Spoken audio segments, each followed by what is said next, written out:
Hello, everyone, and welcome to another episode of Final Fantasy XVI. I'm your host, Darnum Lander, and it's time to continue.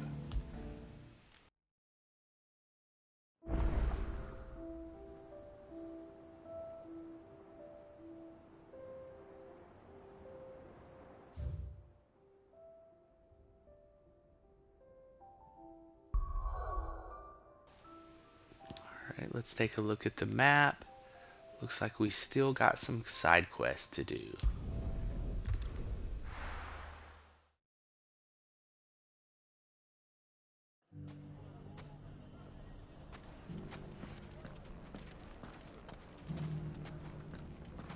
Take that, you naughty thief! And that! Stop it, Renz! It's... Clive! To what do I owe the pleasure? I just wanted to see how the town's been faring since you brought everyone together. Since we brought everyone together, all is absolutely wonderful. Conrad and Natalie's hands remain safely away from each other's throats and firmly at the helm. Our stores are full, and the bandits still too disorganized to raid them. Just as the good Lady Jane and Lord Underhill intended. Are you a lord? Lubor's going to be one too. They're going to make him the Lord of Dalimil, because of how he stopped all the grown-ups from fighting. It's the mayor of Dalimil, dear child, and the vote hasn't taken place just yet. But if the people wish me to lead them, I shall. And my first act will be to build a school so that menaces like you two learn not to interrupt your elders. Speaking of menaces, there may be a rather worrying one just over the horizon. May there indeed. I'm afraid the example Conrad and Natalie set in putting aside their differences and presenting a united front might have caught the bandits' attention. And they might have elected to take a similar approach. They have formed what one could call a League of Outlaws, and they grow more organized by the day. But we'll fight them all off just like last time, no matter how many of them there are. Won't we, Lubor? Of course we will. If we continue to work together, we can overcome any challenge we choose to face. The longer we avoid facing this one, the more difficult it will be, until the only way to overcome it might be to run for the hills. Our best hope is to nip these efforts at organization in the bud, by finding those ne'er-do-wells who have yet to join the cause, and ensuring that they never do. Perhaps a certain Lord Underhill might be willing to lend us his aid once more? How could I refuse? Thank you, my lord. Victor will fill you in on the particulars. I have him stationed by the desert gate, receiving and collating reports from my scouts. Such an amenable soul. He reminds me of you. I'll go and speak with him.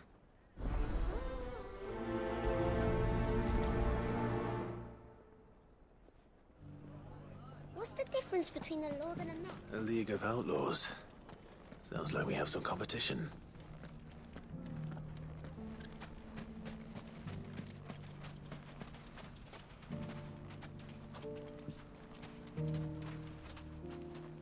Still in Dalimil, Victor?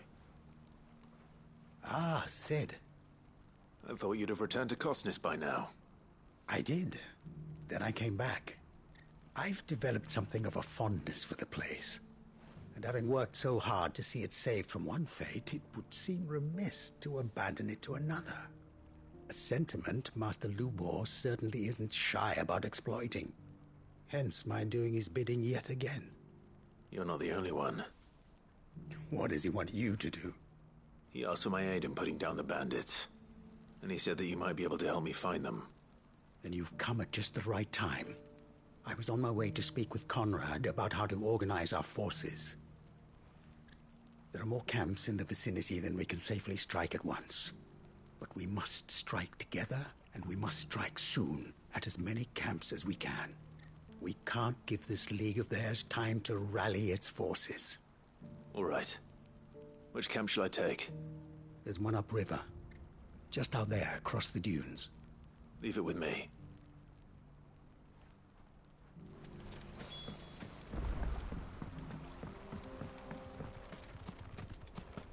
If those ne'er-do-wells want to band together...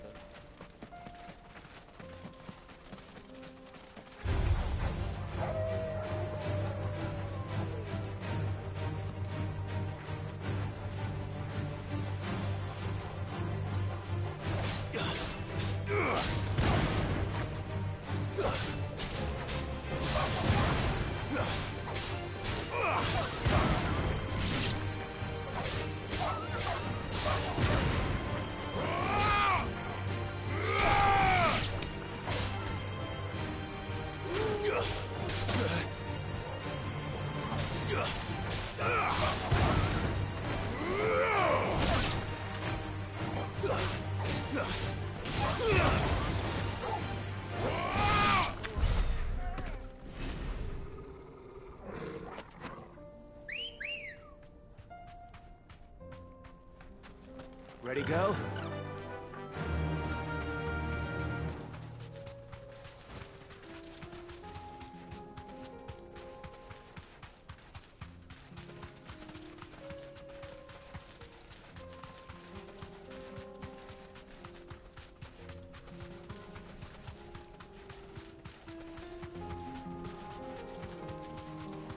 That must be the camp Victor mentioned. Come on then, Toggle.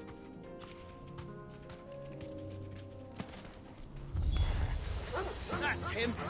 The one who killed Locke and Fingers! Take his head off!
I'd better let Victor know.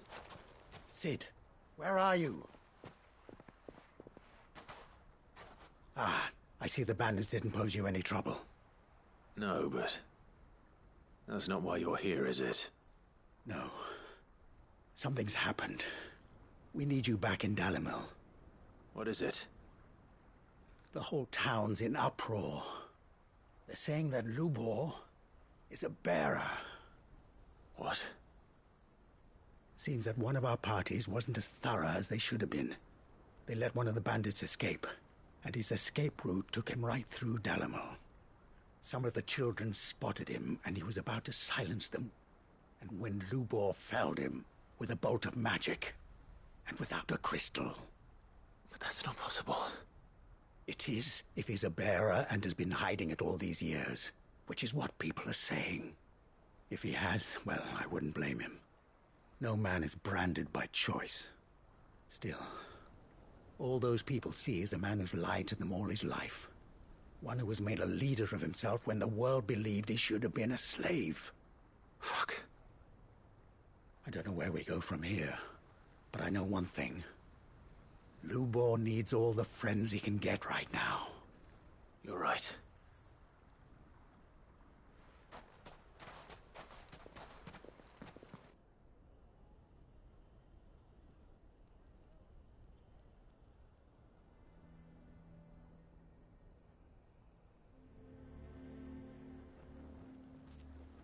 And now everyone knows.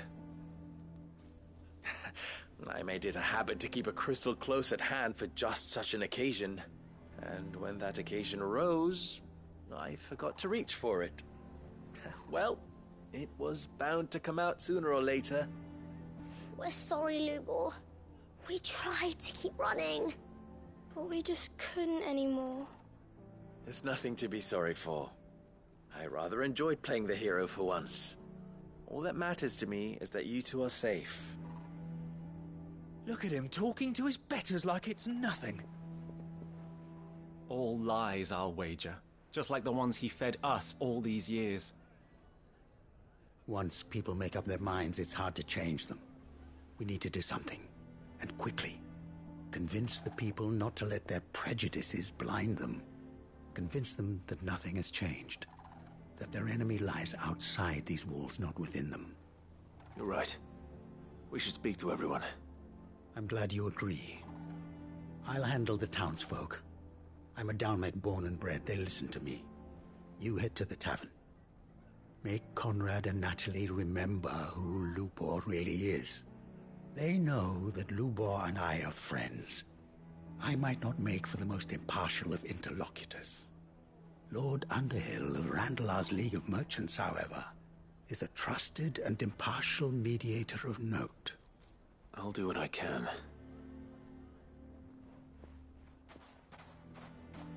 Lubor, stay here with the children. I can't promise anything, but we'll try. And that is all I can ask of you.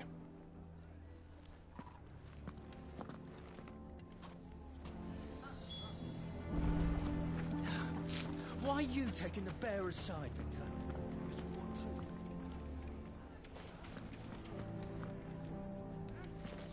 Why do they always have to make such a fuss outside? It's driving away our customers. He knew all along that he was playing us for fools.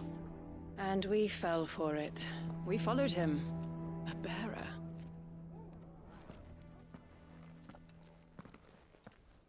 Forgive me for disturbing you, but could I have a moment of your time? I've seen your face before. As have I. Lord Underhill, wasn't it? Of the League of Merchants. That's right. I wanted to speak to you about Lubor. The rumors that he's a bearer. All true, I'm afraid. He'll never be mayor now. Not if I have anything to do with it. But what of his wares? Bearer or no, his steel is highly valued throughout the Republic. In this at least he's done the town a service. Might that not earn him a little leniency? Leniency? He pretended to be one of us when he was laughing behind our backs all the while. I'm sorry, my lord, but he lied to us. He lied to you. He cannot be trusted. So what do you propose? Will you drive him from his home? Close his forge? Perhaps. That is a question for the people of Dalimil, and they will thank you not to get involved.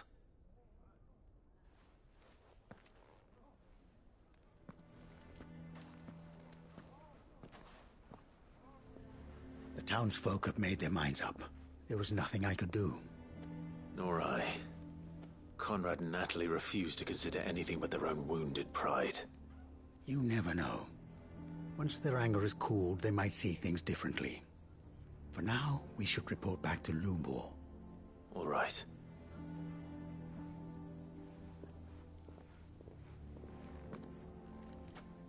Why do they always have to make such a fuss outside? It's driving away our Why customers. the hell would Victor take the bearer's side? For a share in Lubor's ill-gotten gil, perhaps?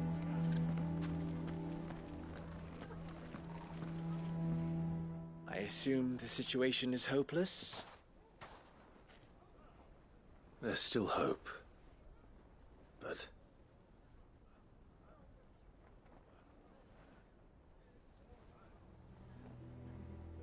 But perhaps not in this lifetime, I think it's fair to say.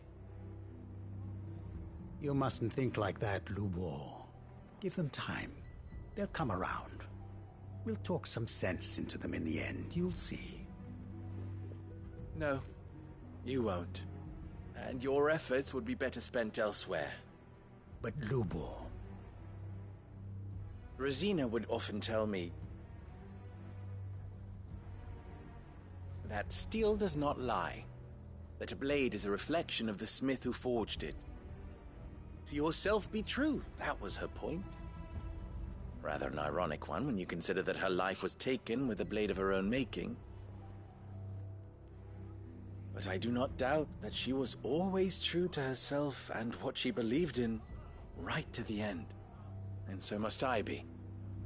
I must do what I know to be right, no matter what others might think of me. And now, I know what that is. I must embrace my new role of villain so that the people of Dalimil have something to unite against. For only united can they hope to stand against the threat that awaits them. I'll need to make a suitably dramatic exit, of course. Don't go, Lubor. You're the only one who was ever kind to us. We'll be all alone. Again. Trust me, little ones. It is for the best that I go. Not only for the town, but for you, too. How could it possibly be for the best? These children need you. The least you can do is give the townspeople a chance to change their minds. They would not take it, Victor. It's over. Over, you say? And so just like that, you're going to throw this town and these children to the wolves? I thought you were better than this. But it seems you had me fooled as well. Victor. Forget it. Do what you will. You sure you're making the right choice, Lubor? Of those available to me, I believe it's the best one. Yes. Ah, but where are my manners? Here. A reward for clearing out that bandit camp. Right then. I have packing to do. If there's anything I can do. Anything. I'll bear it in mind. Thank you.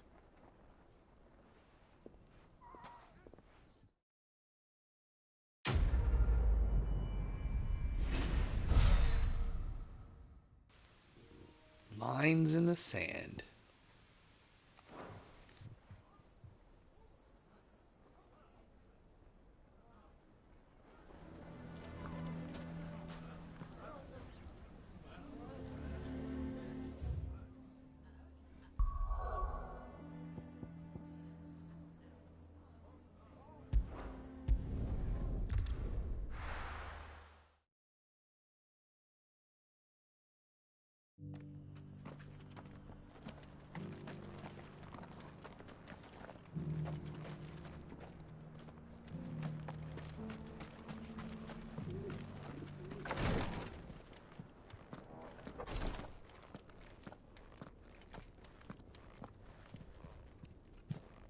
Lord Rosfield, is there aught the Undying might assist you with this day?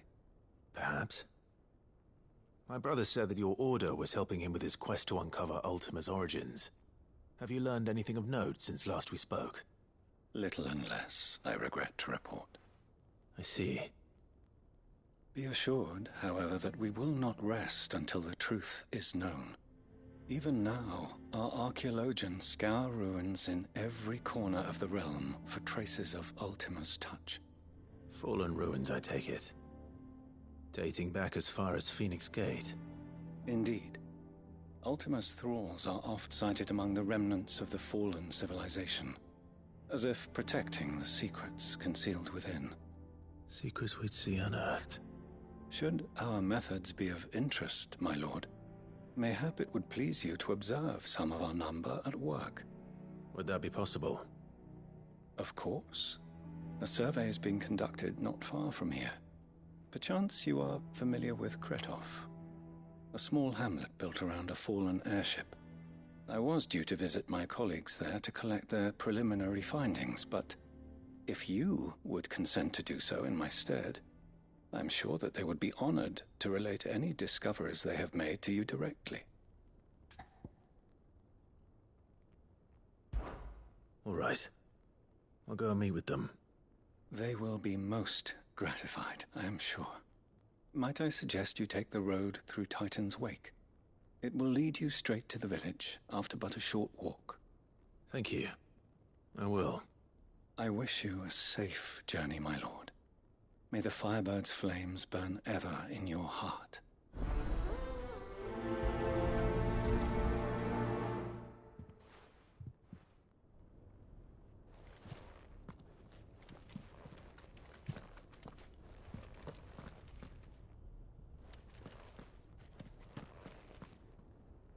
A village built around an airship. Sounds like another lost wing. I hope the inhabitants are just as friendly.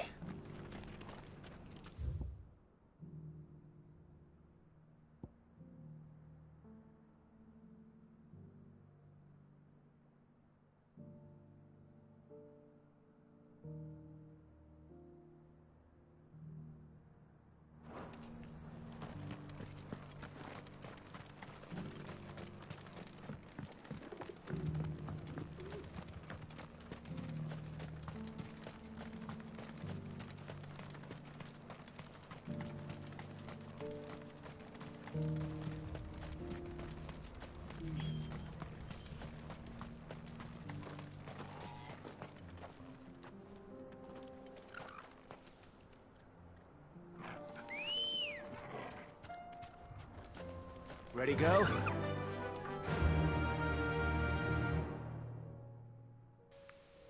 So at first I was thinking maybe we could go through here, but it says inaccessible. The store's locked.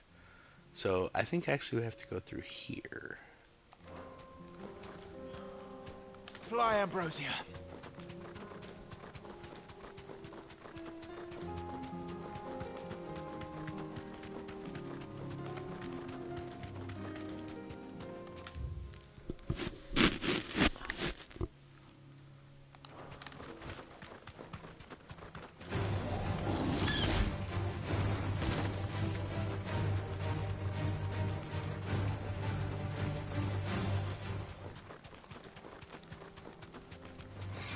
This might take a while.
You'll pay for this.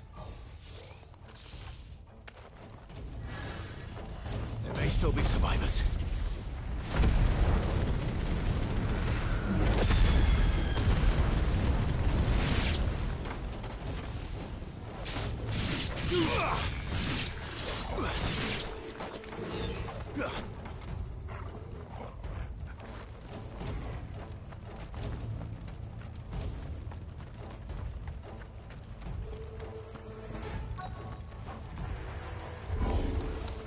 Whatever that thing is, I'd say it's their leader.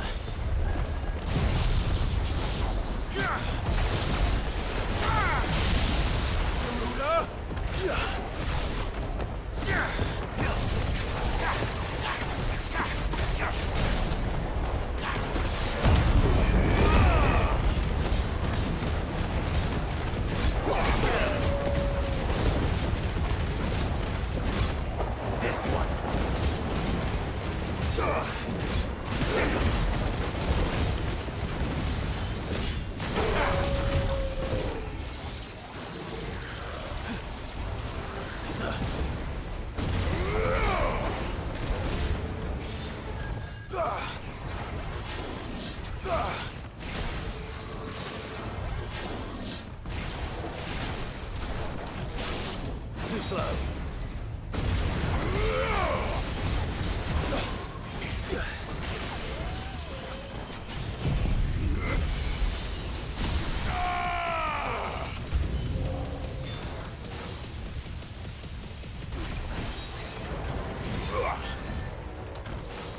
Nice try. Too slow.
Should have stayed in the past.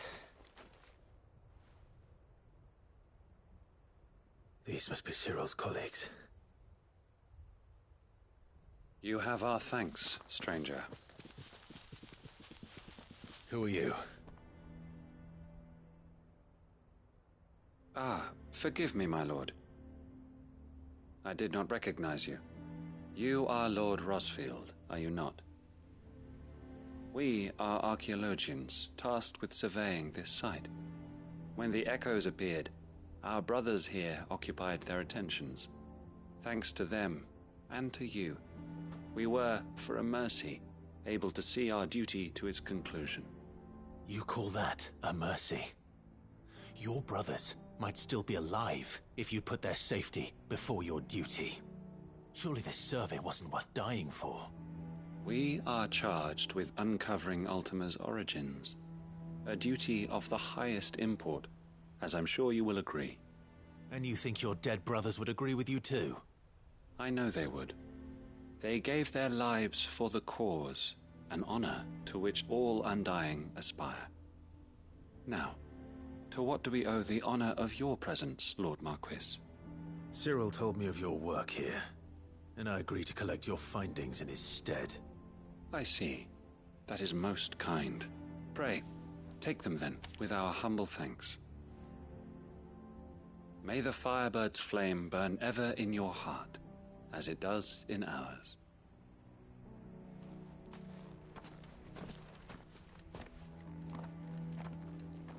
It's one thing to lay down your life for another. But for a survey...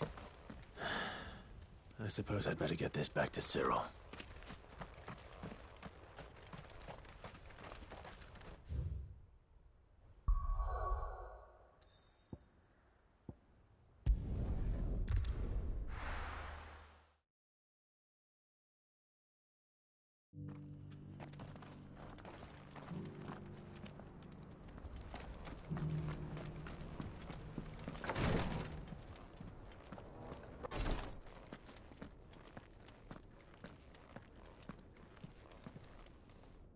Ah, you are returned, my lord. I collected your colleagues' preliminary findings. Here, take them.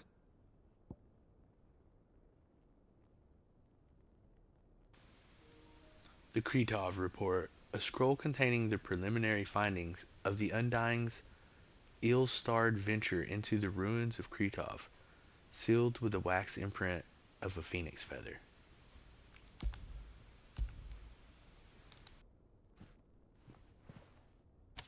My thanks. I shall study them, and inform you forthwith if I discover aught that might aid you in your fight against Ultima. Cyril, your survey party suffered several losses in Kretov. Losses which could have been avoided, had the others not chosen to complete their work, instead of saving their friends. Were these your orders? No. This was their choice. Every Undying devotes his life to the service of the Phoenix. It is our sole duty, and should we die in discharging it, so be it. Even when death is avoidable. My lord, I fear that this is not a point over which it would be fruitful to argue. The Undying have served the Phoenix for countless generations, and your opinion of our methods, however earnest, is not like to change them. We live to serve the Phoenix. Our very order exists for that purpose, and that purpose alone. Cyril, I know that you and your brethren answer only to Joshua, but allow me to offer you a word of advice. It does not further the cause of the Phoenix to have his loyal followers surrender their lives without good reason. Provide your survey parties with an escort, that they might live to do their duty for years to come. Think not only of how you can serve the Phoenix, but how Joshua would want you to serve him. Please. For all our sakes. I thank you for your advice, my lord. If you will permit me to respond, our faith in his grace, Joshua Rossfield, is absolute, and we of the Undying will do what we believe is right to fulfill our duty unto him. As first shield to the Phoenix, I am sure you understand what it means to do one's duty. I do. Then we are of the same mind, and it is my hope that we may continue to do our duty together.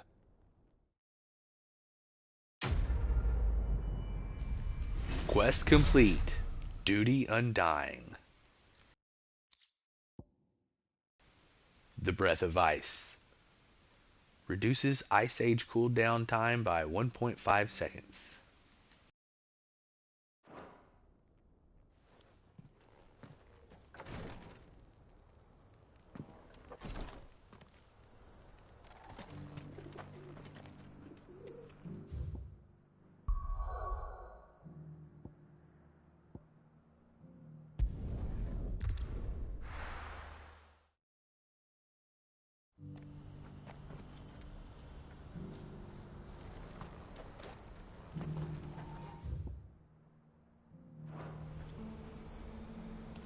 What's happened?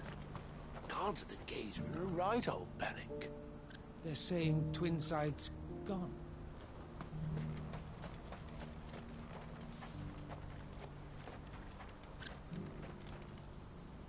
Ah, Clive. You'll be pleased to know that the negotiations are progressing well. That is good news. Yes.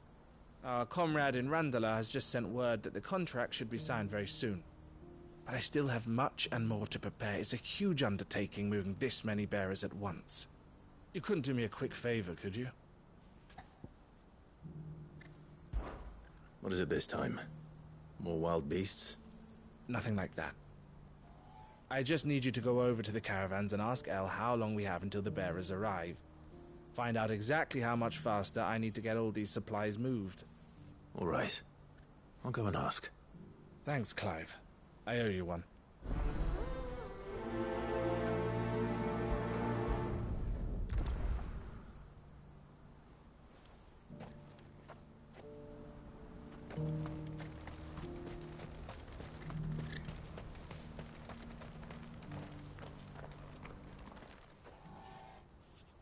Don't blame yourself, El. This is their fault, not yours. I know, but... No buts about it, all right?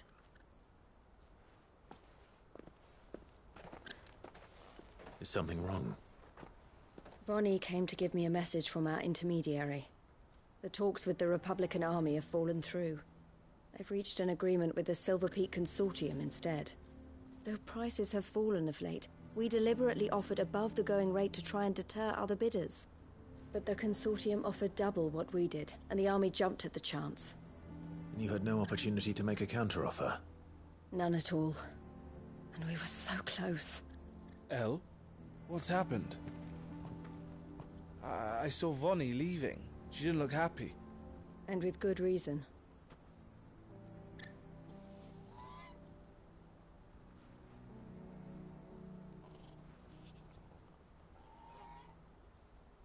But I thought we were the only ones the Fist were speaking to about the bearers. How did the Consortium even find out about this? It's not so surprising. They have ears all over the Republic. This isn't over. The Consortium will have to sell these bearers eventually, and at the price they paid, buyers will be few and far between. I'm going to Randalar myself. Alone? You sure that's wise? Are you offering to be my bodyguard? How kind. Meet me at the checkpoint near the capital gates. I'll send an owl ahead and request a meeting. You go to Cashlock, Theo, and get everything ready. We've waited far too long as it is. Even if I fail to free these bearers, there will be others. Someone needs to prepare the place and keep any prowling beasts at bay. Oh, and that's me, is it? Well, it looks like I'm following orders till she gets back from meeting the Silver Peak Consortium, who've been doing their best to undermine our scheme. She'll never join them after this, surely. No, she said it herself. She still has plans for Cashlock, even if this one falls through. She means to stay with us, then. I can't say I'm not happy to hear it, but... is this what she really wants? You have to trust her. You're right. It's what she wants now. And if El's off fighting for the cause, I should do my part too. So I bid you farewell and safe travels, my friend. I'll gather my men and leave for Cashlock. We'll make sure the place is well stocked and defended. You go to Randalar and see if you can stop my sister biting the Consortium's heads off. If she won't consider her prospects, someone has to. I'll do my best.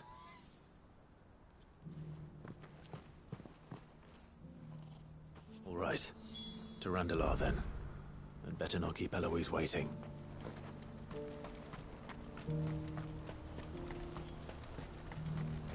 What's happened? Guards at the gate.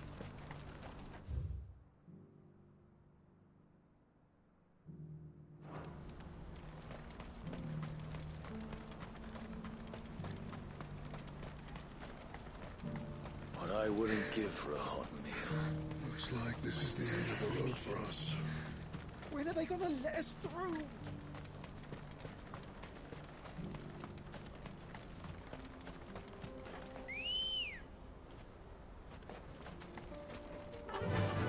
Yeah!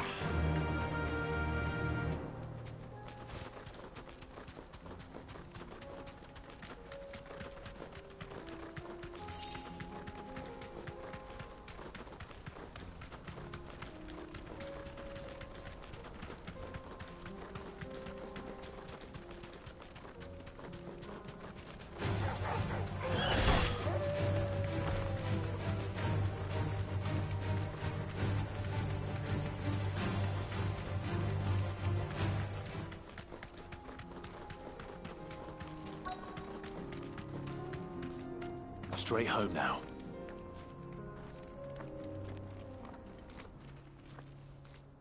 I hope I didn't keep you waiting.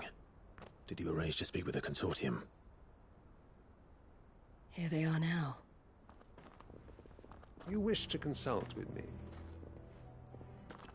I did. It's about the bearers you recently purchased from the Fist.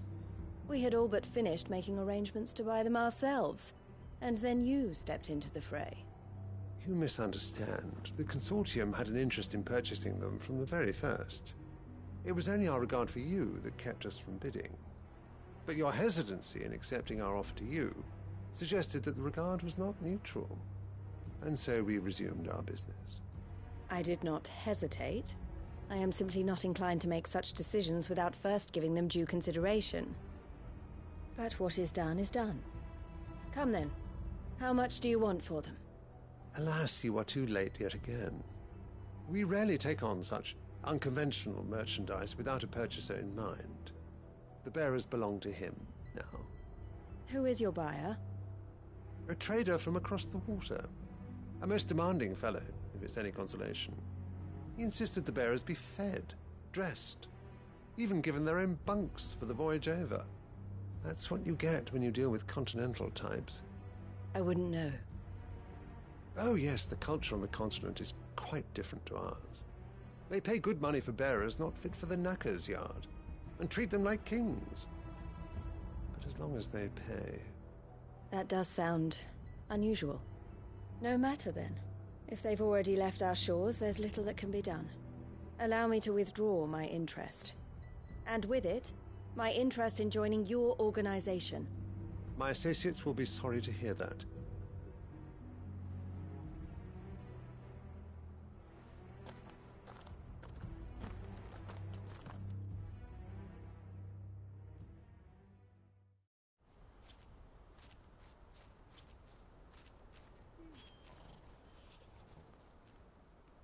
I'm sorry you weren't able to save them. As am I. But I only have myself to blame.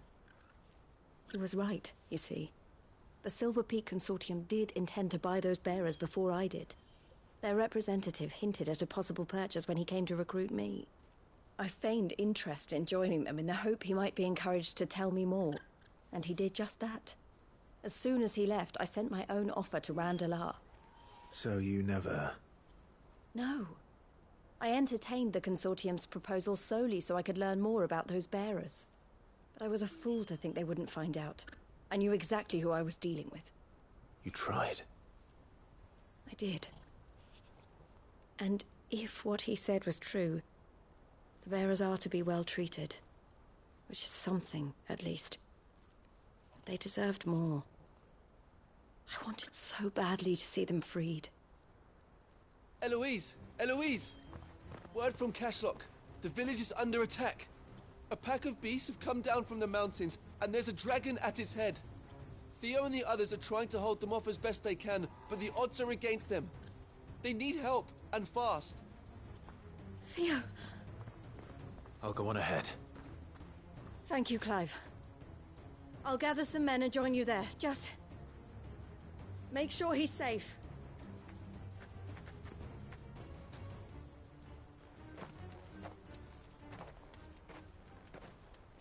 Hold on, Theo. I'm coming.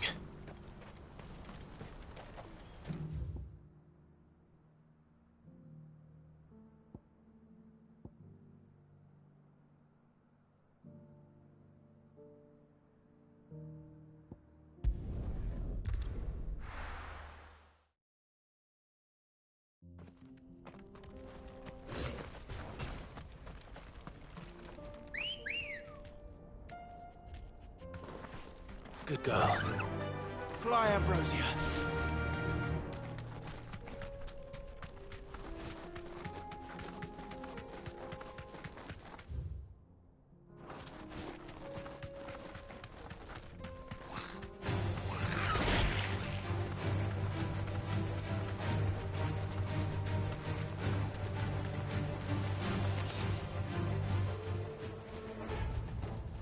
No need to ride from here.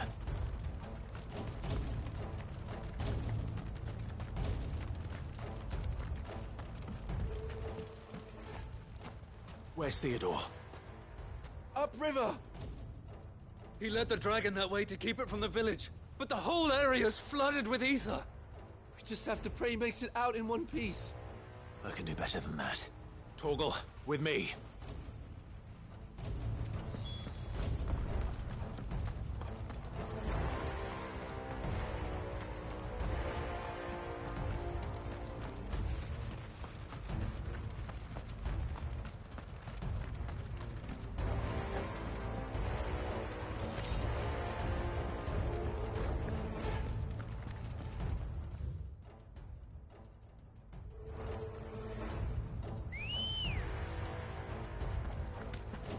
Ready, girl? Faster!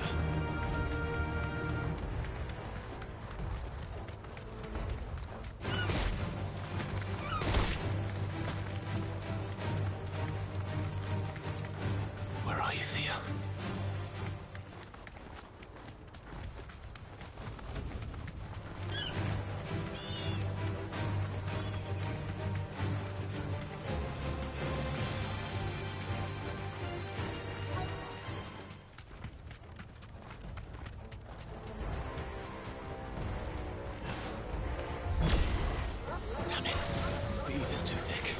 Creatures have already turned.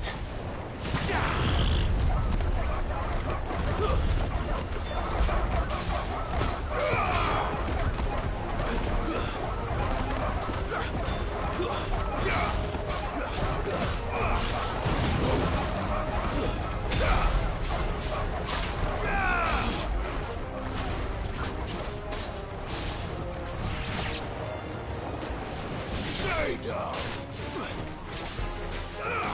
Over here!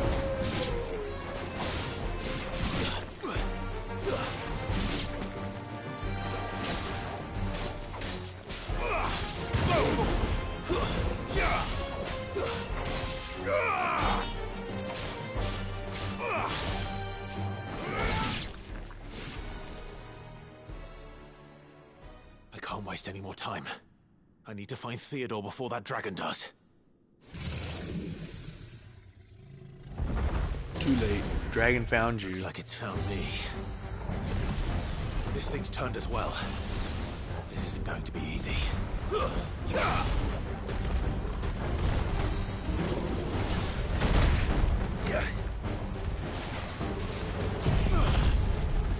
Better already.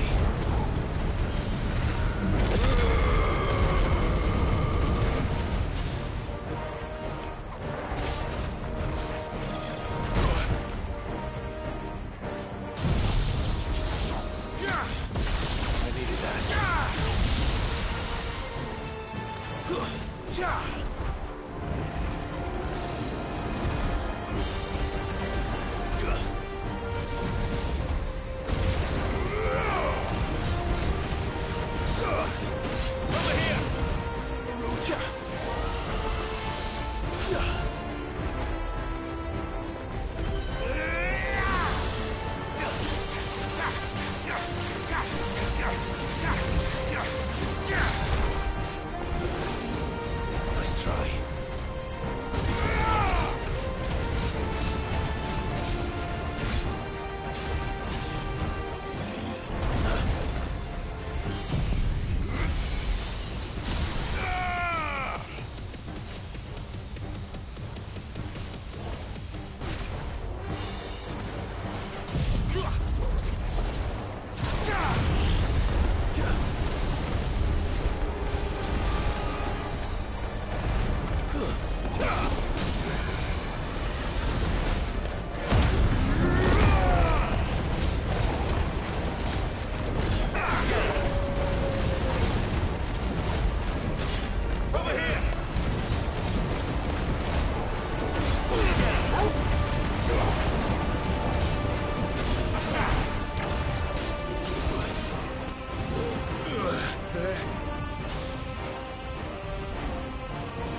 Enemy slain.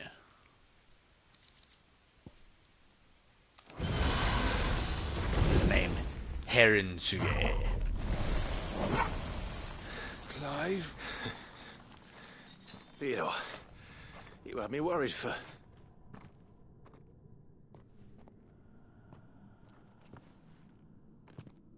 We have to get you out of here.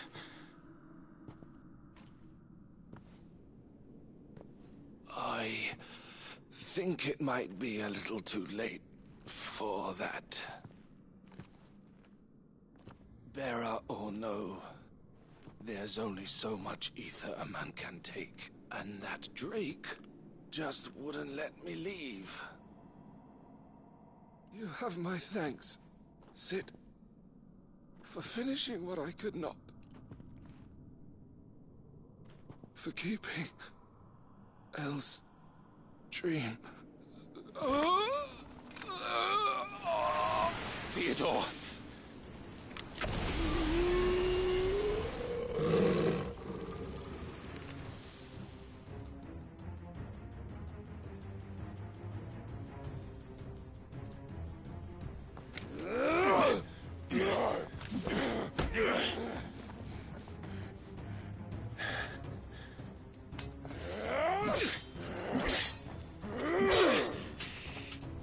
Don't make me do this. Stop it, Theo! Stop! Stay back, Eloise! He's turned. And so will you!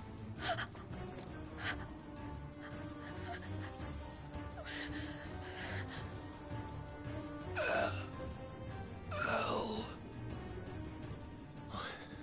Theodore.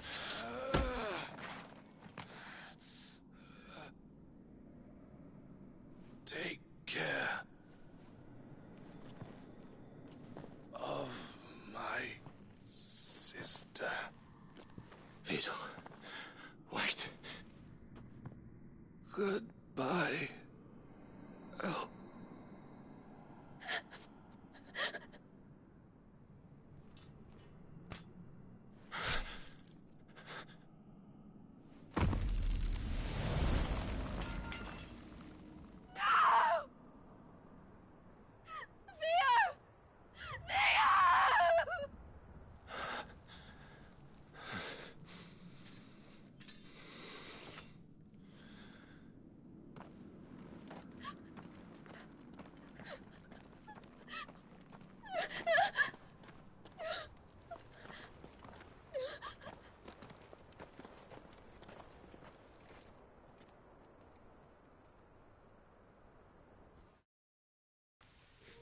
Poor Theo. That sucks.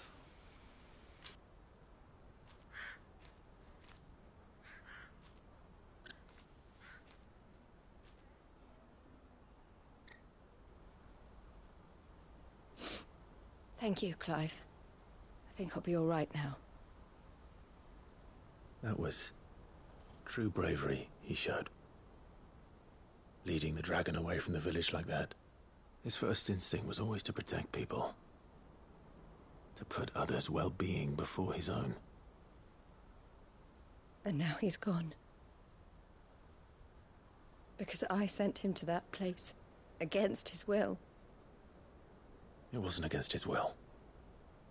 He was ready to do whatever it took to show you he could stand on his own. So that you would finally be free to live your own life. To live my own life? He never could come to terms with the choice I made. What exactly happened? You once told me Theo was the first bearer you ever helped.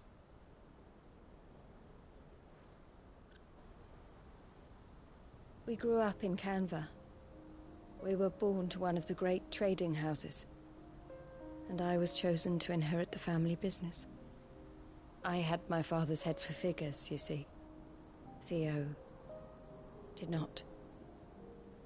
While I studied the art of commerce, he played at soldiers instead. A late bloomer, in more ways than one. For unlike most bearers, it wasn't until his 15th summer that his powers awakened. My parents tried to drive him out of the house and into the care of the constables. But before they could, I took him into mine. Theo told me something else. He clearly admired your devotion to the cause of freeing others like him from slavery. But he said you deserved a better life than this. He wanted to free you from what he called your bonds, just as you freed him from his. I would be lying if I said I had not wondered from time to time how much easier my life might have been if I had allowed Theo to be taken and devoted myself to the family business instead.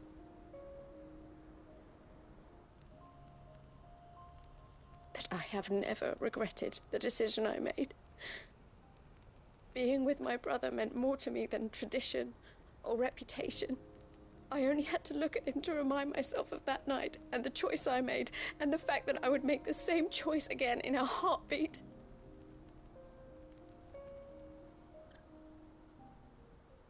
He was never a burden. How could he even think that? If anything, I was the one who weighed him down. You weren't, Eloise. He said it himself, that he had always been grateful to you for saving him, and that he wanted to repay you by letting you live the life you were denied. Neither you nor Theo weighed each other down. You loved one another. You did whatever was necessary to continue living your lives together, and you always would have. You're right. All I ever wanted, all I ever did, it was so we could be together. Oh, Theo, why did you have to...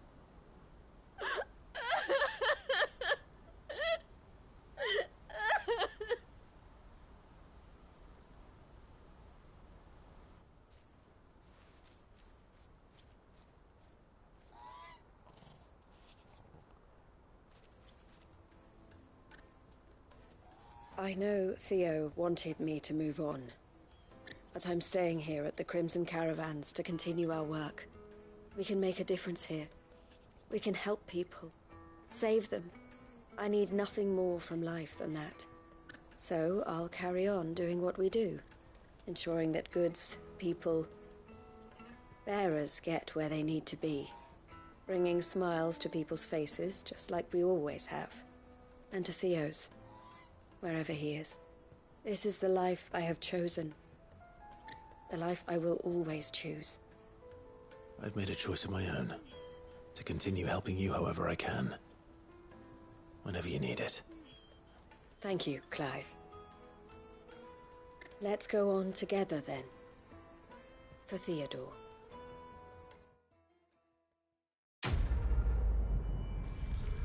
Theo. Trading Places 2, complete. That's a tough one, man. Sad. Crimson Caravans signboard, the emblem of the Crimson Caravans, porters of wide renown. They are based in Bocklad, where traders from across Valisthea flock to browse the thousand tables and transport their wares either throughout the Dominion or on down the Crystal Road to the lands beyond.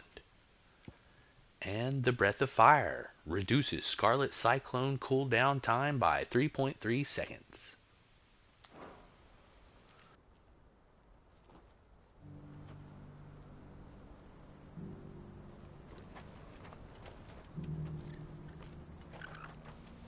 The Crimson Caravans is my family business now, and I would not exchange it for the world. I brought Theo here to be safe, and I have never looked back since.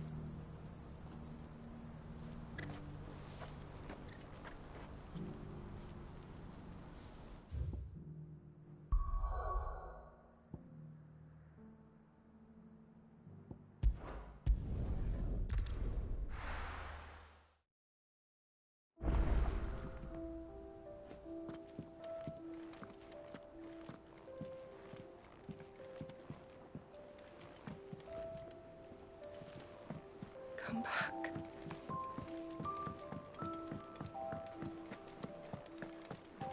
What do you recommend? A shirt.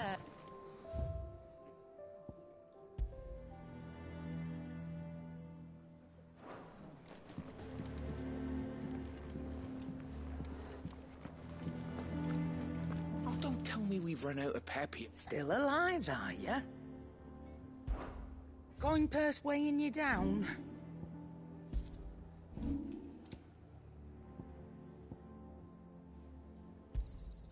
You'll not find a better price than that. You're rubbing me blind, you know. Come again. Or don't. I'm not much bothered either way. Thin these days. Oh, what do you expect? Farmers are abandoning their fields and traders their roots. Most of what we have now comes from here in the island. Hope adrift on foam-flecked peaks, despair looms below.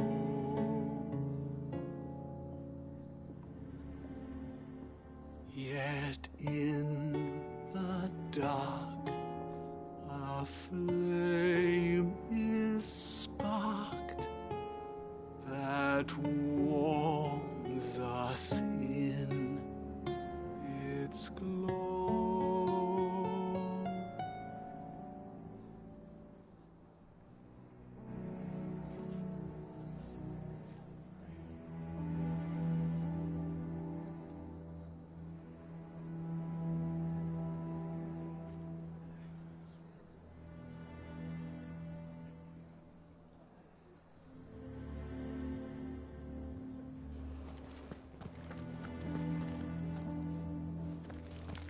Alright, let's head on over to the library and check on tomes.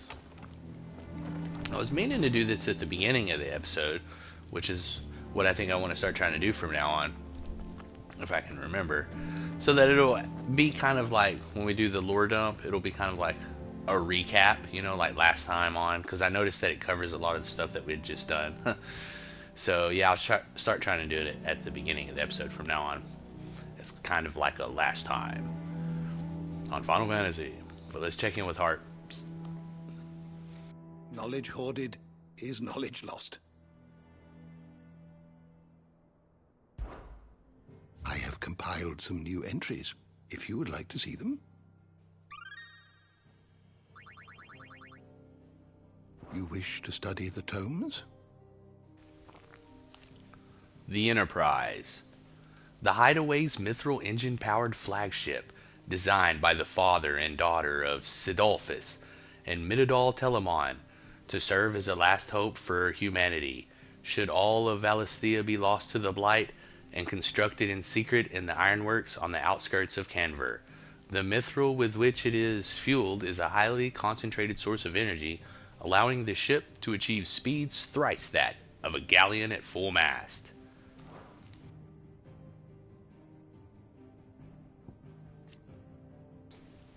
The Shadow Coast. The foreboding cliffs that line the Naldia Narrow on the ash side of the channel. Though viable accents exist, their numbers are few. Ascents? I'm sorry. Though viable ascents exist, their numbers are few and the paths narrow and perilous. They said they have more than once been used.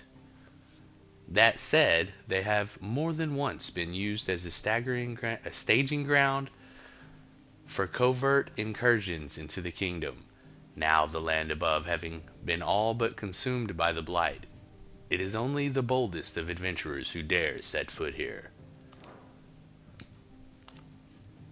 Jill Warwick, on the Shadow Coast, dominant of Shiva and trusted confidant of Clive, leader of the new hideaway. After Clive was bested by Barnabas in the bed of the Naldianero, the two fled to the Shadow Coast. It was there that she entrusted her icon to him, that he might have the strength to fight their fate to the last.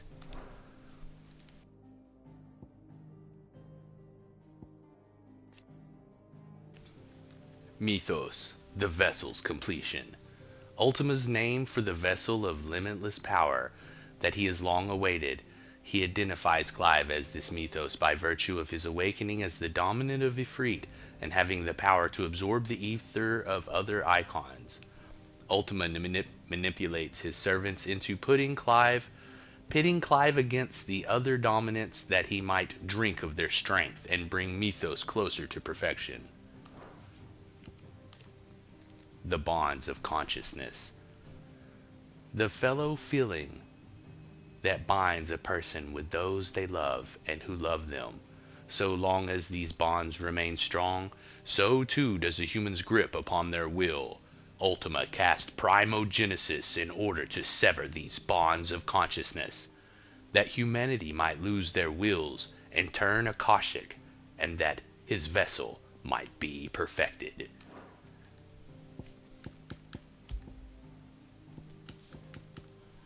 Sleipnir harbored at the ironworks. Lord Commander of the Kingdom of Waylude's armies, despite apparently falling to Clive Rosfeld's blade outside of the Canvarian Agora. He appeared again in the ironworks, conjuring countless doubles of himself that set upon Clive and his allies, proving Joshua's theory that the Constant Knight was no mere swordsman, but a magical creation of King Barnabas. Blackthorn, reconciled. Resident blacksmith of Clive's hideaway, he originally hails from Dravoisid, in the far-flung desert waste of Dalmacia, where he and Zoltan both prenticed. After an ether flood filled the nearby mines and the town was set upon by Akashic beasts, he rode to Dravoisid's defense, settling the bad blood between them once and for all. Together he and Zoltan forged the Ragnarok, the legendary blade whose designs were bequeathed to them by their master Vulcan. Vulcan also being the name of the Forge god, right, in Roman. So that's Roman mythology. That's kind of cool.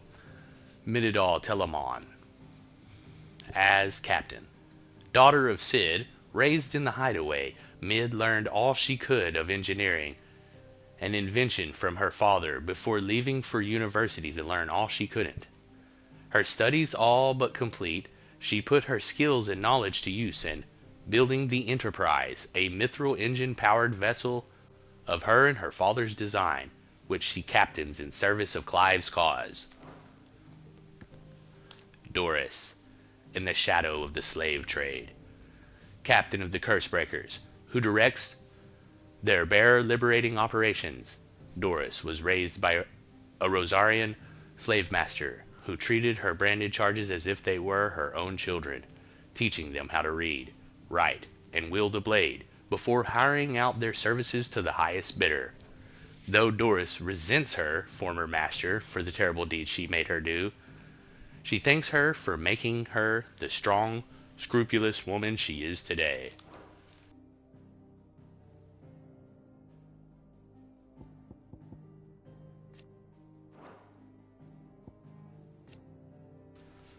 Owain, one of Mid's assistants, tasked with bringing life to her designs for new inventions that might assist the residents of the hideaway in their day-to-day lives, and one day, perhaps, all the people of the Twins.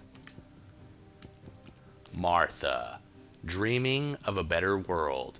Landlady of the Golden Stables, the tavern at the heart of Martha's Rest, her efforts to save bearers from the bonds of thraldom began before she met Sid, and like him, she dreams of a world where bearers can live on their own terms. To this end, she nourishes the seeds of a better world that she and the Guardians of the Flame have planted in Eastpool. Felipe. Fighting for Northreach. Former Imperial soldier of the Northreach garrison who left his post after the Duke of Oriflamme took over. He elected instead to form a new town watch, that he might better protect the town and those he loves. Isabel, chief among them. After leading the defense of Northreach against a throng of thralls, he reconciles with the Duke, and they pledge to combine their forces to see the town safe. Victor, in Dalamil, a friend of Clive's cause, who keeps an ever-attentive vigil on the comings and goings in Dalmekia. After being caught up in the bandits' raids on Dalamil during an excursion to its famous markets and lending Clive and Luobor his aid in bringing the town together, Victor developed a fondness for the place. He began making regular visits, becoming firm friends with Luobor, and earning the trust of the townspeople. Luobor, Forge Master. Luobor Unmasked, Forge Master of the Briar's Kiss. The finest smithy in Dalamil, known to those in the know as the Desert Hare, from whose long ears no secret is safe. The leadership he displayed in dealing with the bandits' attacks led to his being proposed as a prime candidate to become the new mayor, but when the townspeople discovered that he was a bear, they elected to drive him out of town instead. Dricka, an orphan who lost her parents to the Ironblood's most recent crusade. She fled towards Dalamil, finding a new family in Rennes, a fellow orphan, along the way. The two were starving by the wayside when Luobor found them and took them in, adding a new elder brother to the patchwork family. She is a kind and caring soul who enjoys nothing more than listening in on the conversations of the townspeople, whether they know it or not.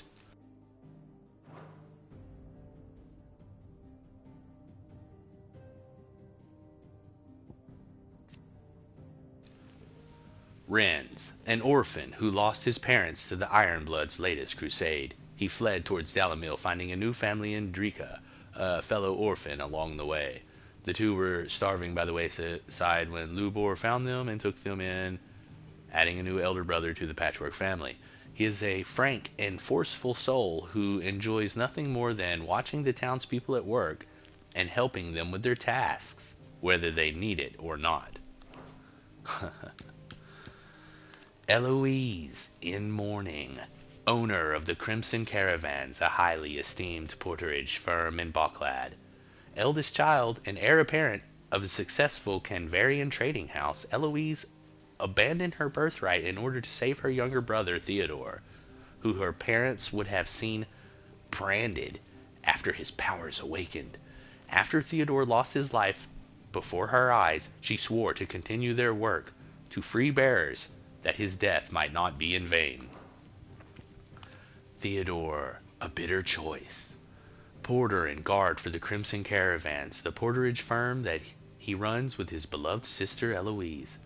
Theodore lost his life to his own blade after being taken by an ether flood whilst trying to protect the haven he had built for bearers from a rampaging dragon, wishing his sister a long and happy life with his final breaths.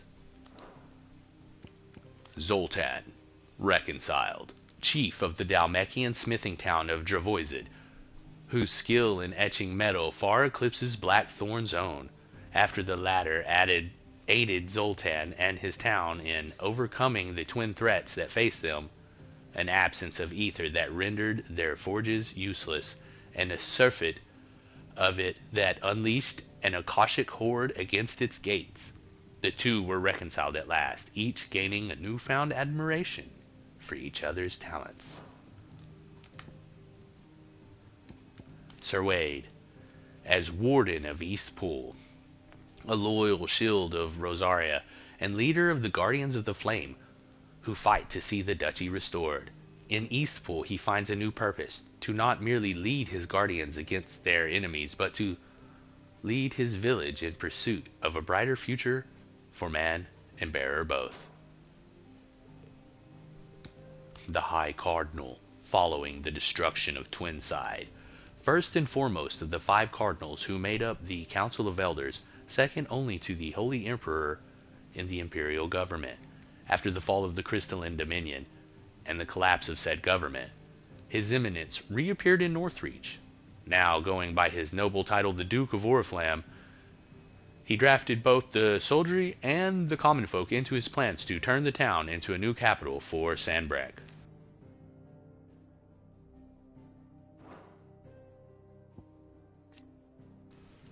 Sabine, only daughter of the Duke of Oriflamme, who escaped from the disaster at Twinside and took refuge in Northreach. Her extensive education in all matters spiritual and political, as well as her overbearing demeanor, rival that of her father. Her opinion on the Duke's plan to fortify Northreach at the town people's expense, however, differs from his greatly, and she attempts to enjoin Isabel's help to rally the people against him.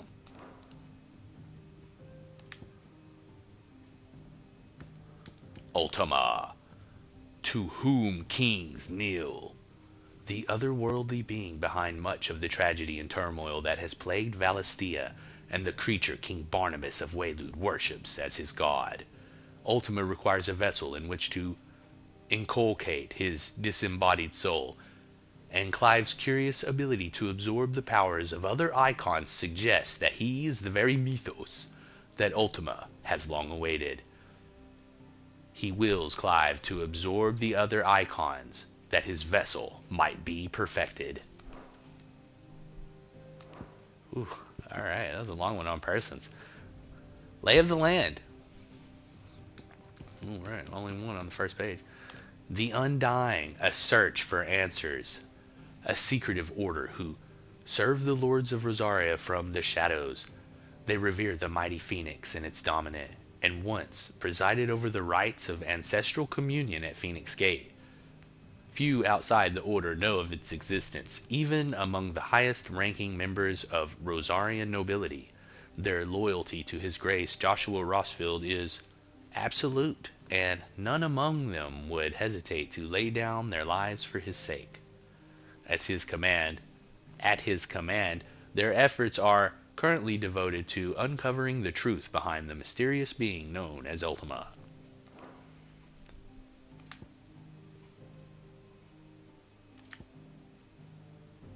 Skimming right through.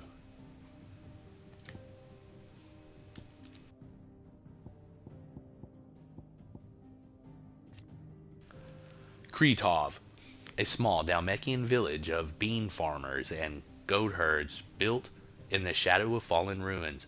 Though located at the edge of the fields of Karava on a caravan trail that runs through Titan's Wake to the free cities of Canver, it has historically received few visitors, as most merchants choose instead to take the less perilous Gilded Path north. It receives even fewer now that plague has taken the lives of most of its residents.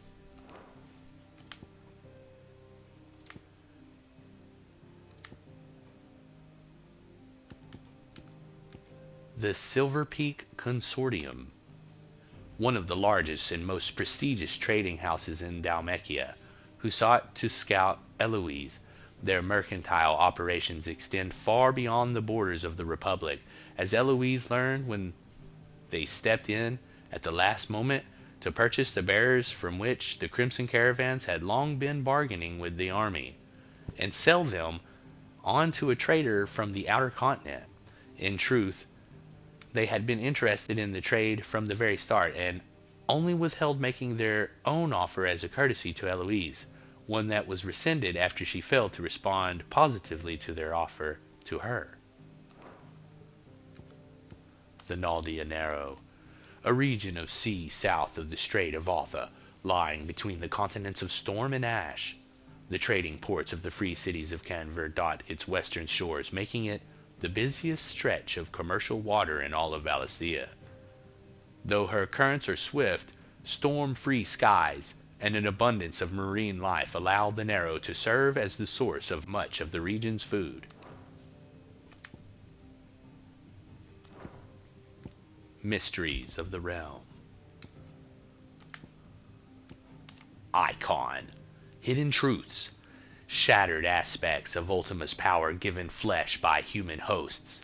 It is the two Wardens of Fire, Phoenix and Ifrit, who together compromise the perfect form, the icons of the lesser elements serving as sacrifices to Mythos' altar in order to test and bolster the vessel's strength. The unbranded. Most bearers are identified soon after birth and marked with the slave brand, but a fortunate few are not and remain unbranded. An unbranded bearer can live like any other man or woman so long as their knack for magic remains a closely guarded secret. Should it be revealed, however, they are denounced as liars and impostors and dealt the severest punishment.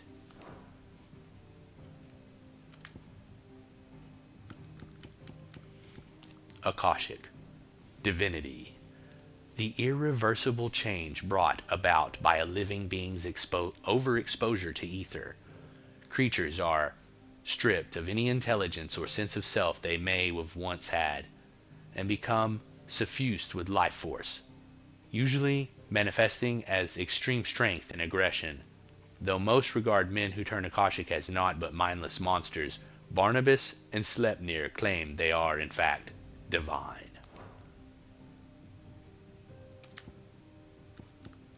Slave traders. Those who make their coin buying and selling bearer slaves. While the trade is highly regulated, a slave is a valuable asset, and so there is a thriving black market in stolen and unregistered bearers. Doris's former master was just such a black market trader, and trained her abducted charges as killers for hire, knowing that if the branded was caught in the act, their ownership records could not lead the constabulary to her door. Constabulary to her door.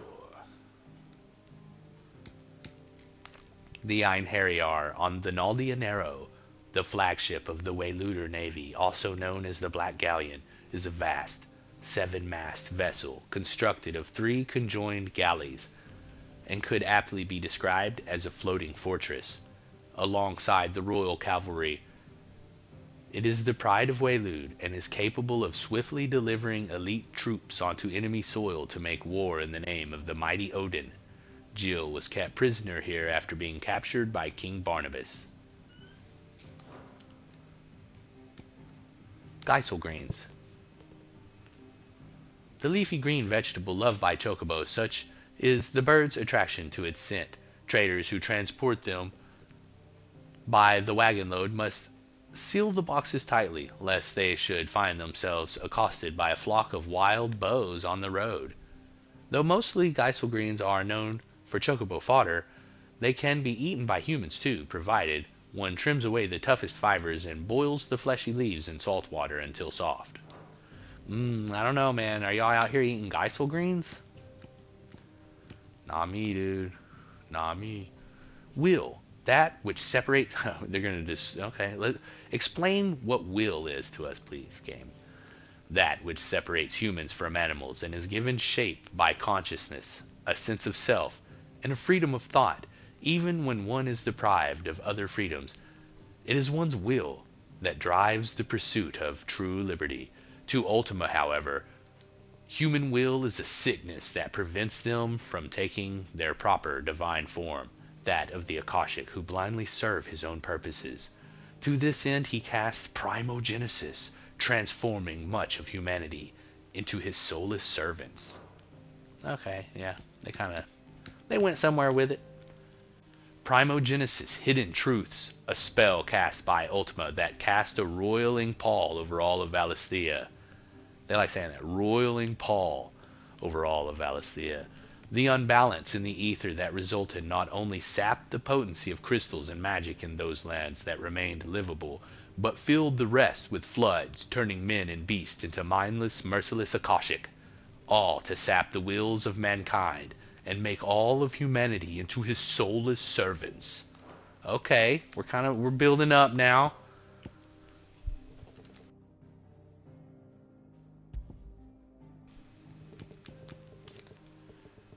Shiva, hidden truths, the warden of ice, of whom Jill Warwick is the current dominant, long before the fall of the fallen.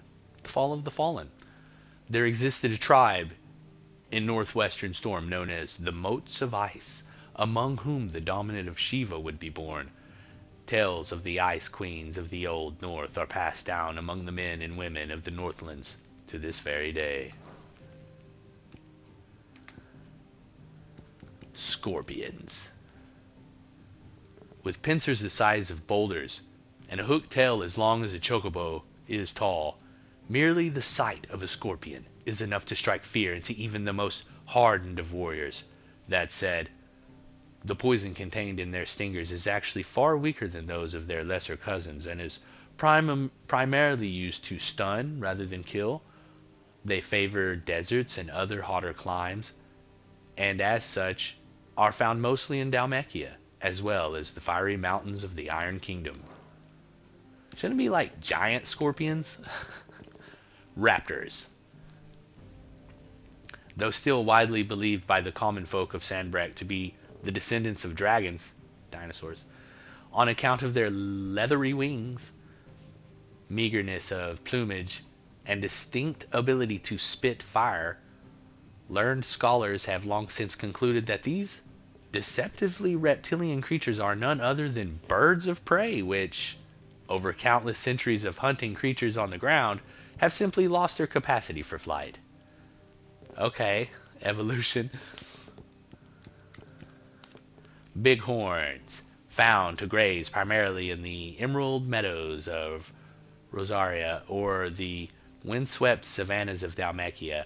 Bighorns are easily recognized by the eponymous growths, the length of which can oft exceed several score hands, that jut sidewise from their crowns. These horns, as well as their hard-wearing hides, are prized throughout Valisthea and can be bought and sold at marketplaces all over the realm.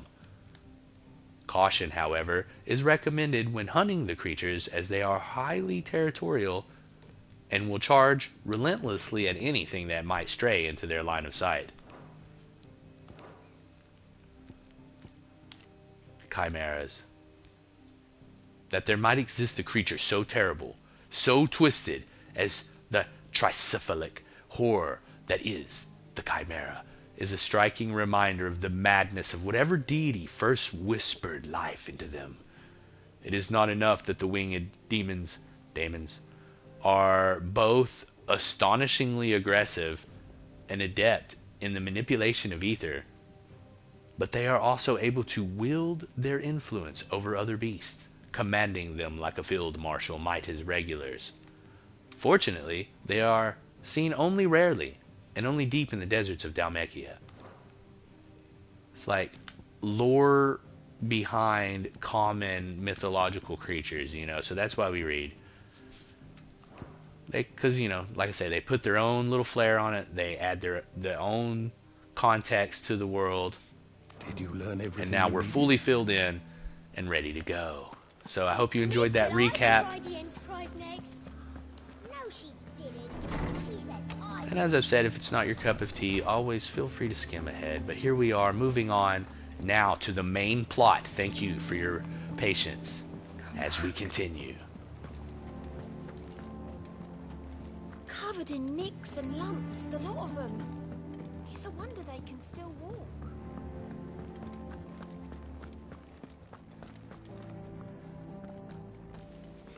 Let's just check in real quick with Desiree. She's got something for us. Oh, I wasn't expecting you back so soon. Heh. Your benefactors are a generous lot. A fitting performance. Natalie reports an unexpected surplus in Dalamil's stores and, as means of showing the town's gratitude for past assistance, has expressed her distinct wish that one Lord Underhill partake in their good fortune. Victor. Best of luck out there, Sid. Welcome to the Patron's Whisper. Your benefactors are a generous lot. Almost missed it. Got the clutch mine. 2,500 ability points. That's nice. Best of luck out there, Sid.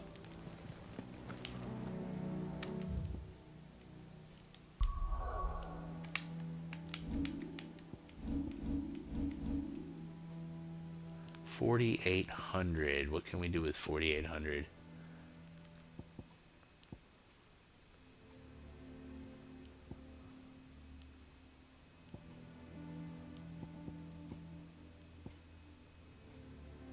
I feel like we could replace Rising Flames. To do that, we need to master another ability.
Alright, so we can either...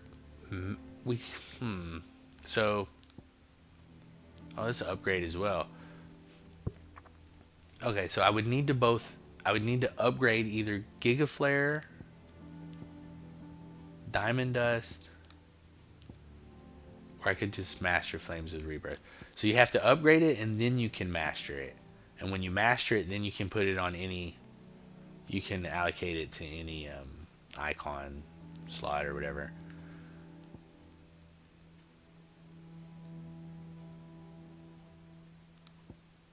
I don't really want to replace the Phoenix though, because I like the Warp Strike that it has on it. It's a main special ability. Each icon has its own, I forget what they call it. It's like specialty or whatever. Your basic L2 ability.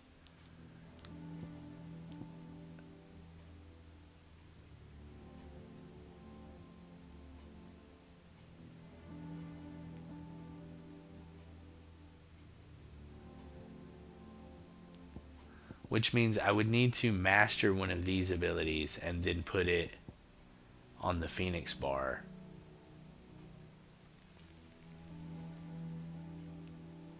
In place of the Rising Flames, and then keep the Phoenix equipped.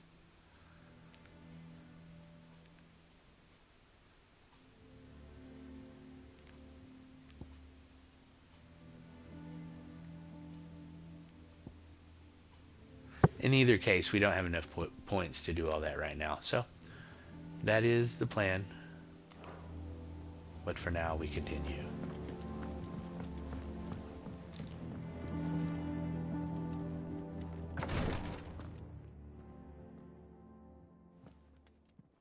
How are you feeling, Joshua? Better than I was. But not nearly as well as you should be. Your cuts and burns may have healed, but your body still bears the burden of every spell cast. And what would you have had me do? It was no ordinary foe we faced. It was the Warden of Darkness. Yet still, it was not enough. The king could have ended me at any moment, but instead chose to toy with me like a curl does a mouse. You underestimate yourself. Oh, it was crystal clear. Only one man established his dominance that day, and that man was Barnabas. I'm sorry, brother. That was ill-spoken. It's just... I have never felt so powerless. And when so many are looking to us for strength, perhaps the prince feels the same.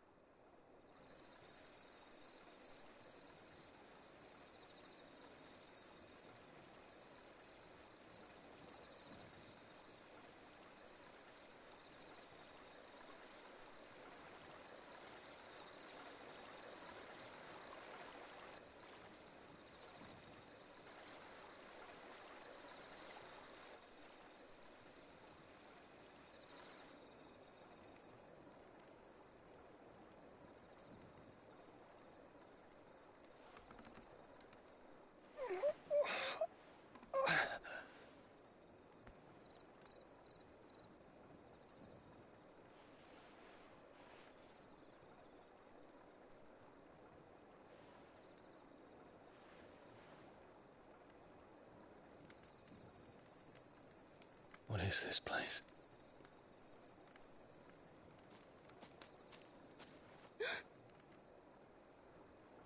Don't move.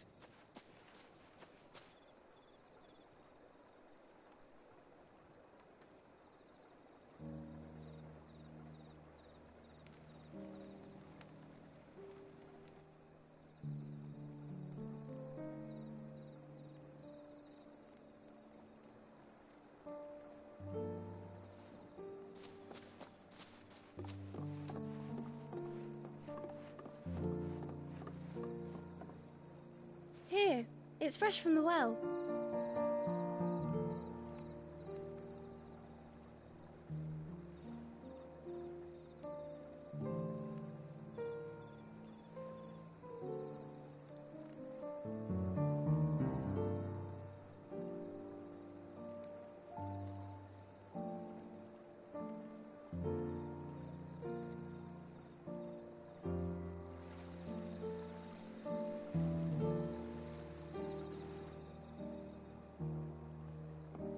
Grandmother told me spirits sometimes get lost, and that the lanterns guide them to their proper place. I set one on the river for her when she passed away.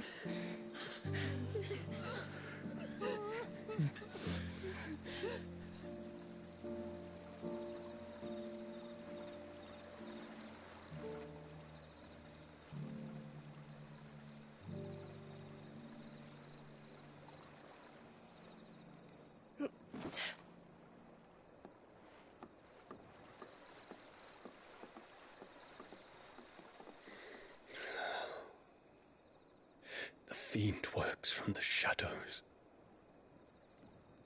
Was it you who guided my hand then, Ultima? No, not you. This is my doing, my fault, my sin to bear. And for it, I must atone. Your hurts are healing nicely. It was my poultices that saw you well. You make them? And sell them, or try to. Earns me enough for bread, most days. Forgive me. I have nothing to... I know, but I couldn't just leave you lying there.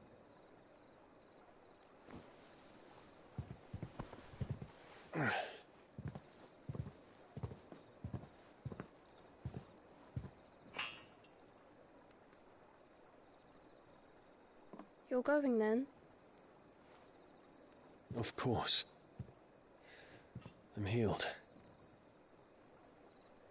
Thanks to you and your poultices. Will you promise to come back and visit?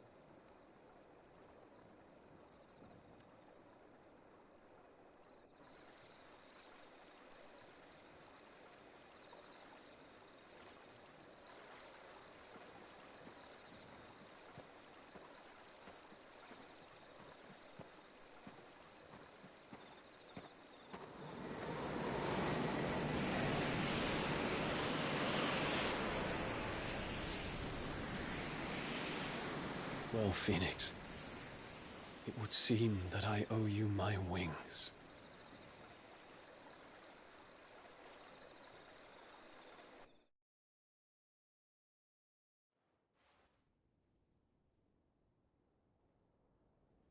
Perhaps he can find an answer.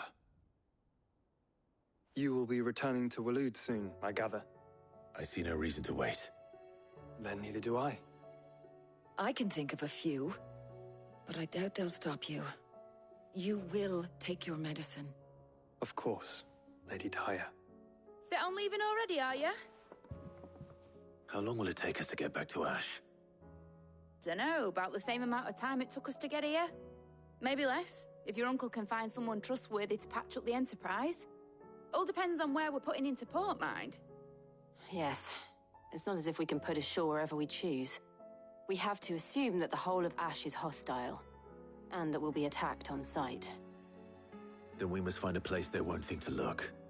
And I have an idea who might know of one. The Professor! I'll go and tell you come in.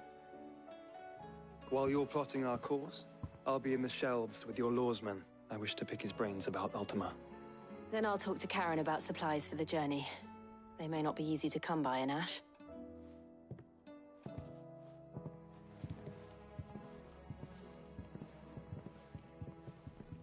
Your brother's body won't take much more of this recklessness. You know that, don't you? I do.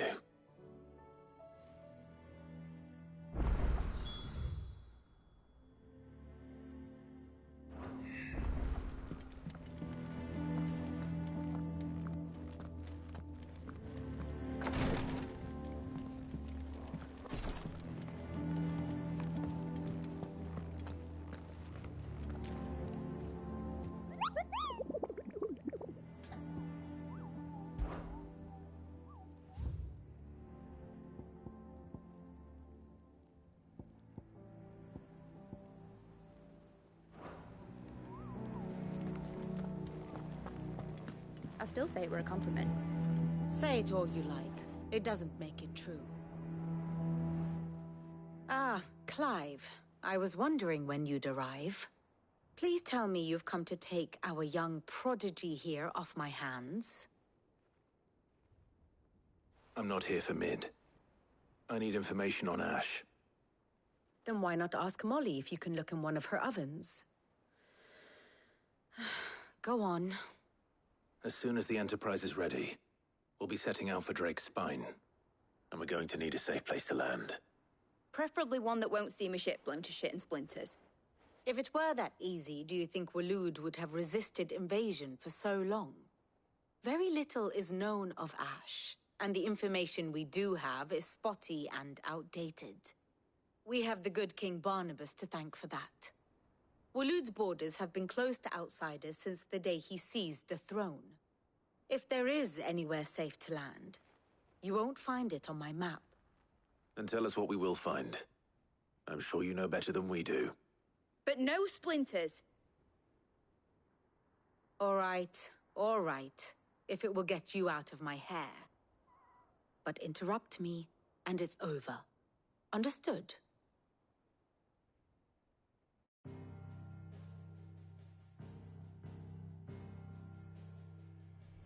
Barnabas Tharm, the one they call the Last King.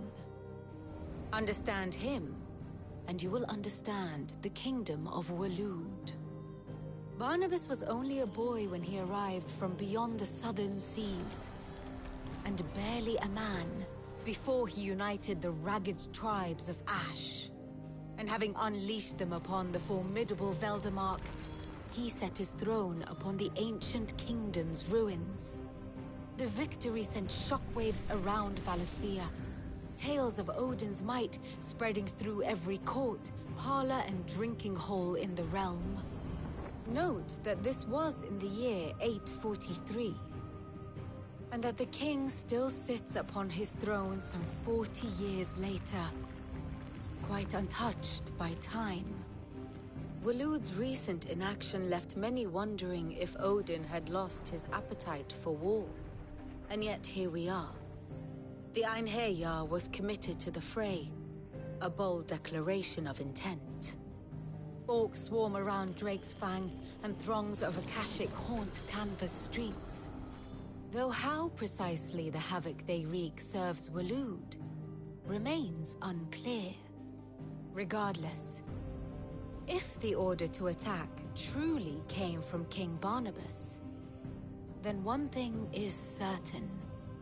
Waloed has achieved the impossible, and made bedfellows of beastmen and the ether-addled alike. All of which is a roundabout way of saying that you will be in unknown territory when you set foot on Ash. Much of the continent has already been lost to the Blight, and what few ports remain will be fiercely guarded. And that is to say naught of its natural defenses.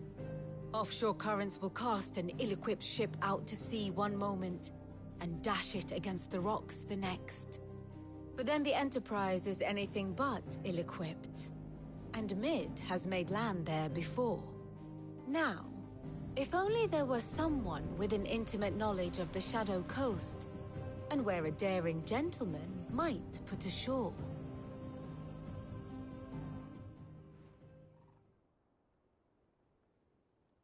You see, Clive, you had the answer all along. Do you think you can get us back to that beach, Mid? Picked you up from it, didn't I? Not that it were easy. The currents were a right bastard. But then, if it wasn't hard, it wouldn't be worth doing, would it? Well said. Thank you, Lady Vivian.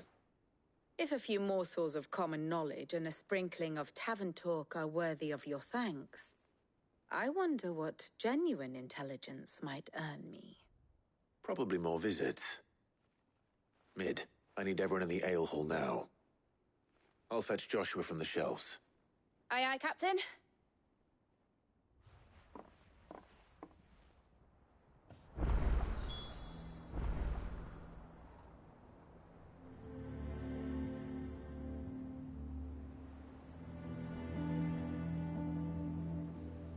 Back again? How may I help you today? I have the details here. Waloed's armies march.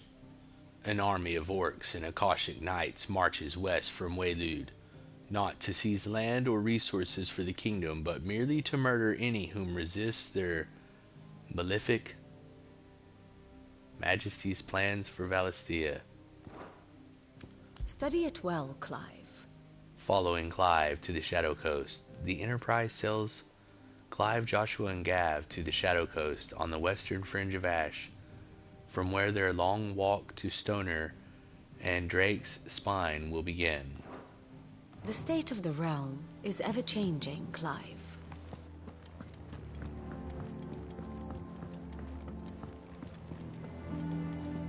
Covered in nicks and lumps, the lot of them. It's a wonder they can still walk.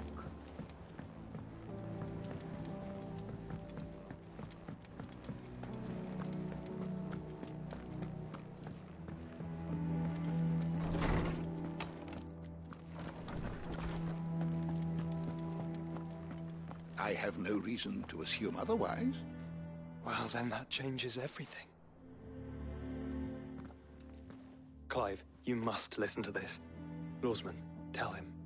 Do you recall when we spoke before on the divinity of Ultima? Well, it inspired me to delve deeper into the subject. And what I discovered appears to agree with the findings of His Grace. You will recall that my quest to uncover Ultima's origins began with the mural at Phoenix Gate. But while I've always known it to be important, its secrets have heretofore eluded me. Now, however, I believe I know where to find the more complete example, one that will reveal all we seek. Master Clive, have you ever in your travels chanced to hear of the Circle of Malleus? I would think not, few have. But there was once a time when the faith flourished, the oldest known religion in the Twins, and though its popularity eventually waned on Storm, hints of its dogma remain embedded in more modern faiths such as the Crystalline Orthodox. Wait, you said it waned on Storm. What of Ash? Religious monuments are often torn down or repurposed when new faiths rise to prominence. But if no new faith arose, then perhaps the ancient temples might still stand. And so, you see now why I must accompany you to Waloed. It would appear the past still has much to teach us, though in this case, it would not have been possible without the musings of Moss. To think that you carried a copy of my old mentor's chronicles all along.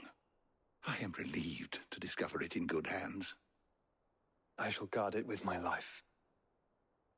Joshua, if you're finished here, join me in the ale hall. I need to speak to everyone before we leave. Right away.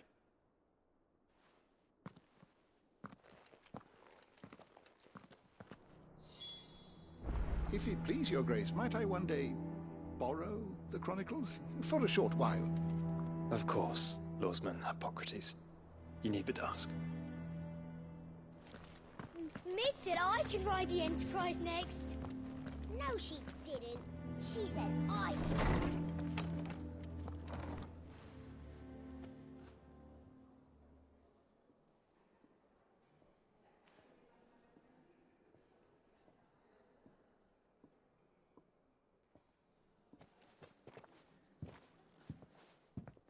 My apologies.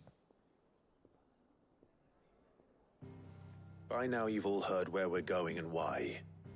So I won't bother you with the boring details, only the important ones. If we attempt to approach Stone here by sea, there's a good chance we'll be sighted and fall prey to the capital's artillery. So instead, we'll disembark on the southwest coast and make for Drake's Spine on foot. I say we, but it's highly likely the entirety of Ash is under the rule of Ultima. A large party would only attract unwanted attention, as well as slow our march and require supplies which may be difficult to obtain. Only Joshua and I will be going. And a scout. Preferably a good one. Gav, do you know of any? You bet your ass I do. Might still borrow some of Lady Vivian's maps, though. Just in case, like. Once you've dropped us off at the Shadow Coast, you need to retreat into neutral waters, fly merchant colors, and stay inconspicuous. If you sense any danger at all, you leave us behind and return to Storm. Inconspicuous is my middle name. But like hell am I leaving anyone behind. The ship ain't going nowhere till your scurvy mugs are smiling on deck. Jill, the Enterprise will appear a tempting target for royalists and pirates alike. You're to stop anyone boarding. Don't worry. I'll keep the ship and her crew safe. You'll be needing passage home, after all. But... very well. If there are no questions, I'll see you all at the docks.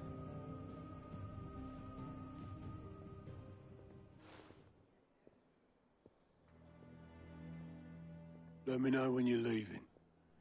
I want a word before you go. Of course.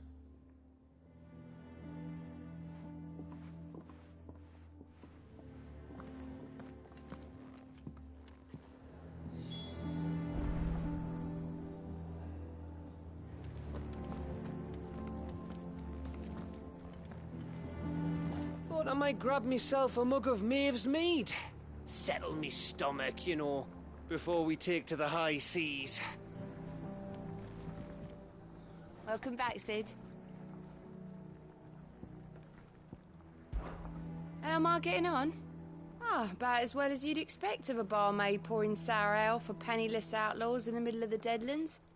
And it'd be worse than that if Molly here didn't make the best stew this side of Stone here, even if it is mostly just yesterday's leavings. Don't tell her you heard that from me, though.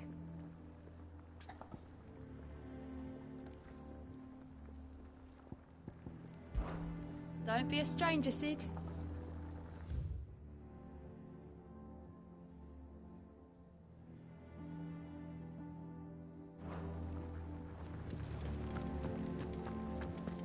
The stew's awfully thin these days.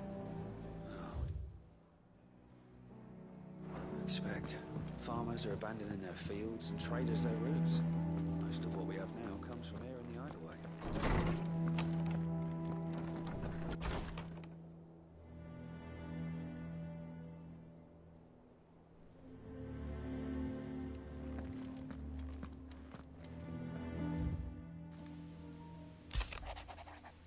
And tale makes 4. Clive. There's but one crystal left needs cracking, and but one man who can do it. See that you don't miss. Otto. In loss, there will be found. It's hard to believe Theo's gone. Every morning I wake, I expect him to be there in the stables, watering the birds or readying the packs, yet he's not. And it's everything I can do to not fall to my knees and weep. Still, I know I have to move on, but that doesn't mean I have to forget. My brother and I built all we have here together. So as long as I still have the caravans, he will ever be with me, and I shall honor him in death by carrying on what he strove for in life. That is what I choose. Eloise. Telemon Maid. Thanks again for helping get the dungeon in order. Had you not rode gallantly to our rescue, I reckon poor Owain and them lot would still be stuck stilling Blightwater over a bonner. There's always room for improvement, though, so don't get your knickers in a knot should I come a-knocking at your chamber door looking for more spheres and ash and whatnots. Mid.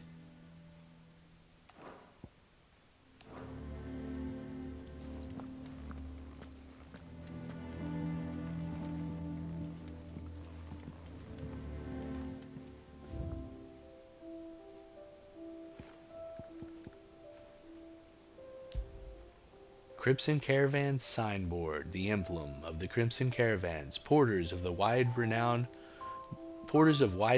based in the market town of Baklad. It depicts a laden chocobo. After the death of her brother and confidant Theodore, Eloise chose to continue the work they had begun together, freeing bearers from slavery, just as she had freed him so many years before.